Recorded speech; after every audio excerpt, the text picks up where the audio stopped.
ఇయాల రేపు ఆడవిళ్ళకి లగ్గం చేసుడంటే అలకగా ఏ పనేనా? ఇంటి ముంగట్నే ఎంత చిన్నగా చేసినా దగ్గర చుట్టాలు ఊరోళ్ళనే విలుసుకున్న సుత లక్షలు కావాలి.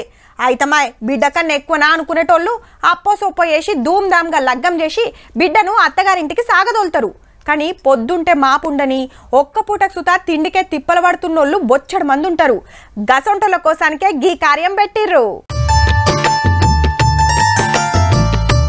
11 ఎకరాల పందిరేసి 165 మండపాలల్ల మంగళ వాయిద్యాలు అయ్యవార్ల వేద మంత్రాల నడుమ చినజీయర్ స్వామి దగ్గరుండి 165 జంటలకు లగ్గం చేపించిండు ఒక్కపారే. మళ్ళా అందరు సుత ఏజెన్సీ ఏరియాల్లో ఉండే ఆదివాసులేనుల్లో భద్రాద్రి జిల్లా అన్నారంలా 2 ట్రస్టుల తరపున పేదలకు లగ్గాలు చేసిండ్రు. హగో మండపాల కాడికి పోయి చినజీయర్ స్వామి పుస్తె మట్టలు వంచుతున్నాడు.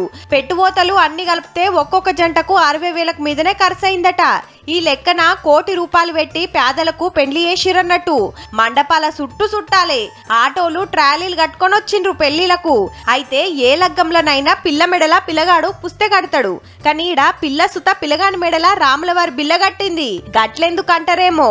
నా మాట వినాలి అని అబ్బాయి అమ్మాయి కడతాడు. నేను నీ మాట వినడమే కాదే నువ్వు కూడా నా మాట వినాలి అని అమ్మాయి అబ్బాయి కూడా కట్టాలన్నమాట. 11 జంట కాడికి పోయి దీవెనార్తి పెట్టి ఆఖర్లా ఇట్లా 165 కొత్త జంటలతోని గ్రూప్ ఫోటో దిగిండ్రు. పైసకు తిప్పలైతున్నాయాళ్ళ పేదలకు గీ తీర్ల ఆసరైతున్నోళ్లకు శనార్తి చెప్పాల్సిందేనుల్లా.